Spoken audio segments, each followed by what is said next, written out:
La triste historia de Juana la Loca. Juana I de Castilla, también conocida como Juana la Loca, fue una figura histórica notable en la historia de España. Nacida el 6 de noviembre de 1479 en Toledo, fue la tercera hija de los reyes católicos, Isabel I de Castilla y Fernando II de Aragón. Juana se convirtió en heredera de la corona de Castilla tras la muerte de su hermano, el príncipe heredero Juan. Sin embargo, la enfermedad mental de Juana, que ya había sido objeto de rumores durante su vida, se convirtió en un tema central en la política de la época. A lo largo de los siglos, su historia ha sido objeto de debate y controversia, y su apodo de la Loca ha sido cuestionado por algunos historiadores modernos que argumentan que fue víctima de manipulaciones políticas y sexistas, pero ¿quién fue realmente Juana I de Castilla y por qué fue apodada como Juana la Loca? ¿Fue Juana realmente loca o simplemente incomprendida? ¿Qué precio pagó por el poder? En este episodio exploraremos su vida, sus amores y los secretos más oscuros detrás de su reinado. Pero antes de comenzar, no olvides suscribirte a nuestro canal.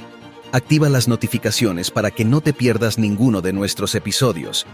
Y si te gusta el contenido, regálanos un like. Comenta qué te pareció este video y qué otro secreto te gustaría descubrir. Ahora sí, prepárate para desentrañar un nuevo misterio en Secretos del Pasado.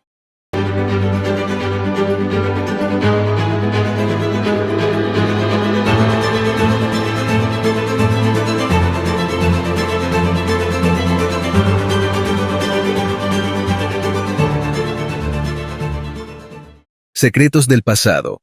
La historia. Número 1. Juana destacaba por ser una joven inteligente y atractiva. Desde su infancia, Juana de Castilla destacaba por su rostro ovalado, nariz fina y delicada, piel clara y cabello rubio, atributos que la hacían notablemente atractiva. Sin embargo, su encanto no se limitaba solo a su apariencia física. Juana también demostró ser una joven inteligente, destacándose por su habilidad para aprender latín y mostrando un talento excepcional en la música, la cual se convertiría en uno de los pocos consuelos en una vida marcada por la tragedia. En ese entonces, no había señales que sugirieran su destino como la futura reina loca de España. Más bien, parecía destinada a ser un luminoso adorno en la corte de algún destacado príncipe europeo. Número 2. El matrimonio de Juana con Felipe el Hermoso. En 1497, a la edad de 17 años, Juana partió hacia los Países Bajos para contraer matrimonio con el archiduque de Austria, Felipe el Hermoso, quien era heredero de las casas de Borgoña y Habsburgo.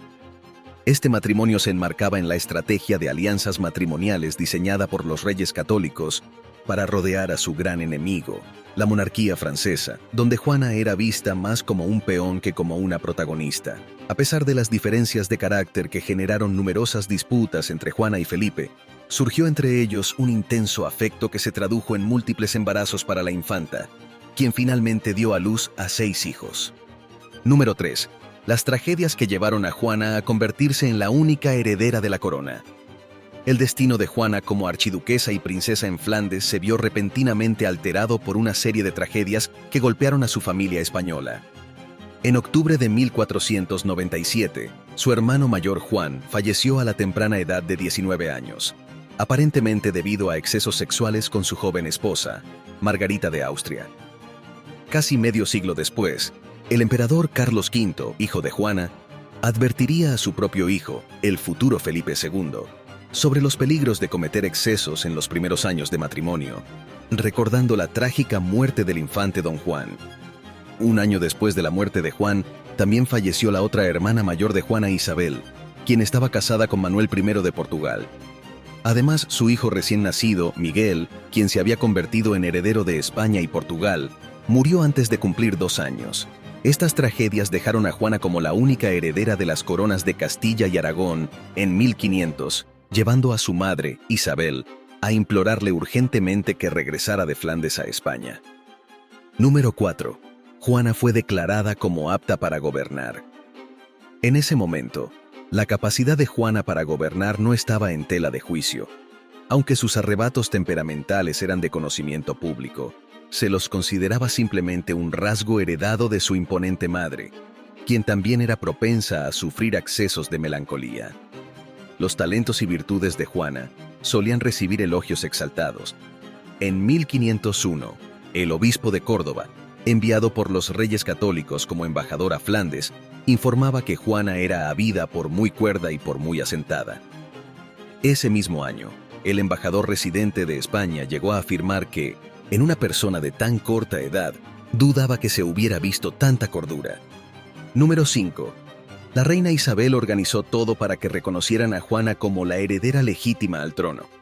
Una vez que Juana y Felipe llegaron a España, la reina Isabel organizó todo para que las Cortes de Castilla reconocieran a su hija como la legítima heredera al trono. Felipe el Hermoso, relegado de manera deshonrosa al papel de consorte, abandonó España 6 meses después, dejando a su esposa embarazada de su cuarto hijo, a quien se le dio el nombre de Fernando en honor a su abuelo materno. La intención de Isabel era que Juana la sucediera en Castilla como la reina legítima, ya sea con o sin el apoyo de Felipe. Sin embargo, lo que no podía prever era si tanto Felipe como Fernando el Católico, quien legalmente solo era rey de Aragón, aceptarían esta decisión. Número 6. A pesar que la reina quería que su hija fuera reconocida como heredera al trono, fue ella misma quien plantó la duda sobre la salud mental de Juana. Las Cortes de Toledo, reunidas en mayo de 1502, marcaron un punto de inflexión en la vida pública de Juana, ya que fue entonces cuando comenzaron a surgir dudas sobre su capacidad para gobernar. Cuando la reina Isabel redactó un último testamento poco antes de su fallecimiento el 26 de noviembre de 1504, las preocupaciones sobre la salud mental de Juana eran serias. Aunque Isabel confirmó a Juana como la heredera de sus reinos, en el documento añadió una cláusula que estipulaba que si la reina Juana, estando en ellos, no quiera o no pueda entender en la gobernación de ellos, sería Fernando quien ejercería la regencia en su nombre. Número 7. Quedaba claro que en los últimos momentos de la reina Isabel, dudaba de la capacidad de su hija para gobernar. En un intento adicional de prevenir una posible usurpación por parte de Felipe de Habsburgo, la soberana enfatizaba su condición de extranjero y prohibía explícitamente la asignación de cualquier cargo civil o eclesiástico a personas que no fueran naturales de sus reinos. Aunque en términos formales, la expresión «o no pueda» podría considerarse simplemente como una nota al margen de Isabel la Católica, constituye la señal más contundente de que ahora la madre de Juana estaba empezando a dudar de la capacidad de su hija para gobernar. Número 8. Expertos sostienen que la presunta locura de Juana fue una conspiración política masculina. Muchos estudiosos han planteado la hipótesis de que la supuesta locura de Juana fue el resultado de una conspiración política masculina. Al representar un obstáculo para que Felipe o Fernando ejercieran un control absoluto sobre Castilla, desacreditarla satisfacía los intereses de ambos. Según esta perspectiva, su trastorno mental fue exagerado deliberadamente para hacerla inaceptable como soberana. Además, se argumenta que su comportamiento extravagante fue, en realidad, un intento legítimo de afirmarse en un mundo dominado por hombres.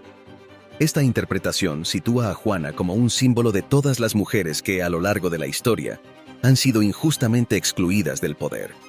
Número 9. Las pruebas que sugieren que Juana era muy inestable para llevar la corona.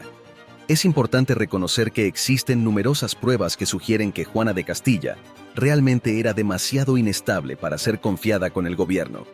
Se ha argumentado en repetidas ocasiones que Juana heredó su inestabilidad mental de su abuela materna, Isabel de Portugal.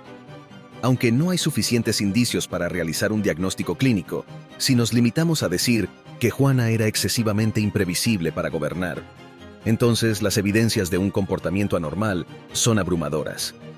De hecho, su actitud fue tan anómala que incluso hasta sus últimos días, su propia familia temía sinceramente que estuviera poseída por el diablo.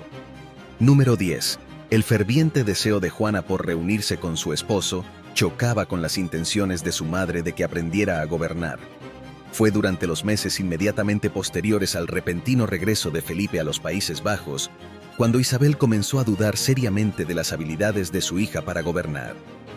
El fuerte deseo de Juana por reunirse con su esposo entraba en conflicto con las intenciones de su madre de que aprendiera a gobernar.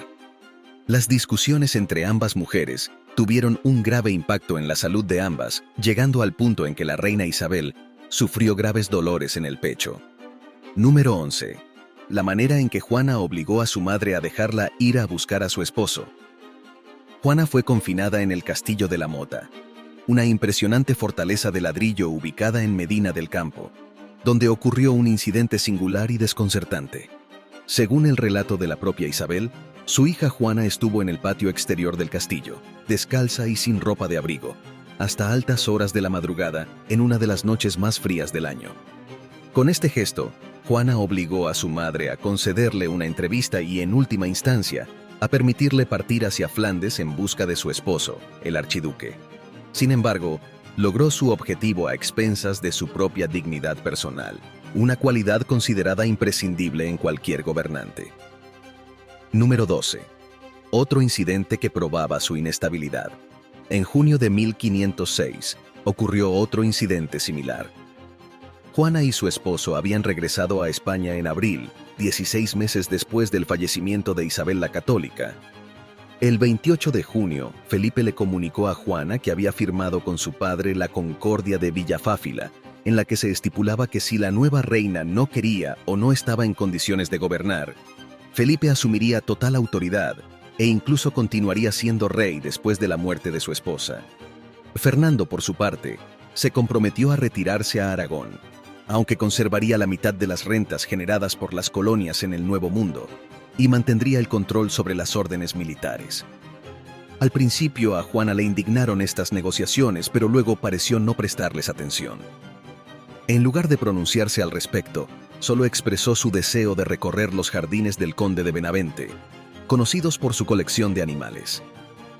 Una vez que observó los pavos reales, Juana salió corriendo hasta toparse con la casa de una mujer que trabajaba como panadera. Se refugió en la cocina y se resistió a salir, a pesar de las súplicas de su esposo y de que la casa quedó rodeada por los soldados alemanes de Felipe. Número 13. Los incidentes definieron su incapacidad. Estas dos anécdotas arrojan luz sobre los trastornos mentales de Juana. Desde la perspectiva del siglo XVI, es irrelevante si definimos su dolencia como locura o como una forma severa de depresión posparto. Lo importante es que Juana se había revelado incapaz de cualquier pensamiento estratégico. Su mente ya no podía ir más allá de las circunstancias inmediatas. Su única obsesión era sentirse libre, pero ¿libre para qué? ¿Para gobernar o para ser gobernada? Ni las murallas de la Mota ni la casa de la Taonera cerca de Benavente llevaban a ninguna parte. Número 14. La repentina muerte de Felipe el Hermoso supuso un tremendo golpe emocional para Juana. La muerte repentina de Felipe el Hermoso, el 25 de septiembre de 1506, fue un golpe emocional tremendo para Juana, quien además estaba embarazada de su sexto hijo. Aunque no se han podido verificar las historias macabras sobre su empeño en reabrir el féretro de su esposo, mientras lo trasladaba de un pueblo a otro de Castilla, quizás para evitar que sus restos fueran extraviados o robados, es importante destacar los aspectos políticos de su reacción ante la muerte del archiduque en Burgos. Número 15. Fernando el Católico asume el gobierno de Castilla y Juana es confinada hasta su muerte. Al día siguiente, cuando el presidente del Consejo de Castilla fue a ver a Juana, la reina en persona le abrió la puerta de la Casa del Cordón, el palacio donde se alojaba, y le pidió que volviera más tarde.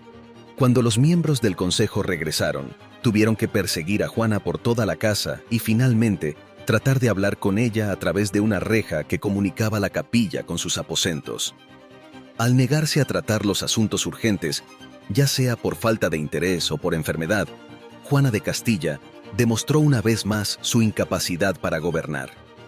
De esta manera, Fernando el Católico asumió el control del gobierno de Castilla, además del de Aragón. A su muerte en 1516, tras la breve regencia del cardenal Cisneros, el primogénito de Juana, Carlos, sería proclamado rey sin considerar los derechos dinásticos de su madre, quien quedaría confinada en el castillo-palacio de Tordesillas desde 1509 hasta su fallecimiento. Número 16. Juana era maltratada mientras estaba confinada. Cuando Juana llegó a Tordesillas, estaba acompañada de su hija menor, la joven infanta Catalina, y no se encontraba lejos del cadáver de su esposo, provisionalmente depositado en el monasterio vecino de Santa Clara. Sin embargo, su primer guardián se ponía cada vez más nervioso a medida que ella se negaba a colaborar, y en 1516 el cardenal Cisneros lo destituyó por maltrato. El primer guardián, Mosén Luis Ferrer, estaba aterrorizado ante la posibilidad de que la reclusa muriera mientras estaba a su cargo, y admitió haber usado violencia en alguna ocasión para preservarle la vida, pues se negaba a tomar alimento. El segundo gobernador de la casa de doña Juana, Hernán Duque de Estrada, era un hombre culto que la trató con mayor compasión. Escribió al cardenal Cisneros que, si se tenía algo de paciencia, a veces la reina era capaz de períodos prolongados de lucidez, aunque confesaba que lo que no cabe dudar es cuánto conviene razonarla con amor, porque si se quiere torcer su voluntad por fuerza, todo se desbarata. Número 17. El marqués Denia fue el más criticado en su función de guardián. El marqués de Denia ha sido objeto de críticas por su papel como guardián de Juana, y su familia se encargó de vigilarla hasta su fallecimiento en 1555. Siguiendo órdenes de Carlos V, restringió el acceso de Juana a cualquier información política sensible. Durante 4 años, no se informó a Juana sobre el fallecimiento de su padre. Además, Denia separó a la infanta Catalina del cuidado de su madre en 1525, y 2 años más tarde, trasladó en secreto el ataúd de Felipe el Hermoso para sepultarlo en la Capilla Real de Granada. Número 18. La familia creía que Juana estaba poseída por el demonio. Hacia el final de su vida, la preocupación de su familia aumentó al ver que el alma de la reina estaba en peligro. Todos creían sinceramente que Juana sufría de algún trastorno mental, e incluso se sospechó que estuviera poseída por el demonio. Juana se negaba obstinadamente a comer, peinarse, asearse o vestirse, e incluso rechazaba escuchar misa. Su hijo Carlos por años había intentado en vano conseguir que se confesara. En 1554, Francisco de Borja, jesuita y antiguo conde de Gandía, fue enviado a Tordesillas por el futuro Felipe II con la misión de averiguar el motivo de su negativa a asistir a la iglesia. El clérigo reprochó a la reina su vida sin asistencia a los oficios religiosos, ni tener imágenes sagradas en sus habitaciones, recordándole que su nieto era ahora rey de Inglaterra, y existía el riesgo de que los protestantes de aquel país declarasen públicamente que su fe no difería de la de ella.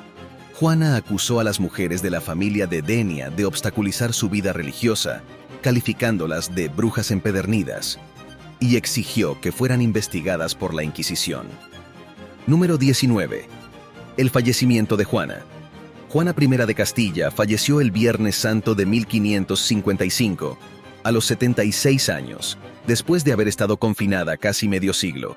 Francisco de Borja atestiguó que sus últimas palabras, balbuceantes, fueron: «Jesucristo crucificado, ayúdame». Juana luchó durante toda su vida por ser una buena hija, esposa y madre. Aceptó que con frecuencia estaba enferma y que, cuando esto ocurría, era incapaz de gobernar sus múltiples reinos. El mayor tributo que la historia puede rendirle es reconocer sus debilidades. En última instancia, la vida de Juana I de Castilla, conocida como Juana la Loca, es un fascinante tapiz que entrelaza los hilos del poder, la pasión y la tragedia en el escenario de una España renacentista en efervescencia. Desde su juventud radiante hasta su confinamiento en Tordesillas, Juana personifica la lucha entre el deber y el deseo, entre la razón y la emoción. Su historia nos invita a reflexionar sobre la complejidad de la mente humana, las presiones de la vida pública y las tensiones familiares, desafiándonos a comprender y honrar su legado en un mundo que continúa buscando la verdad detrás del mito. Gracias por acompañarnos en este episodio de Secretos del Pasado.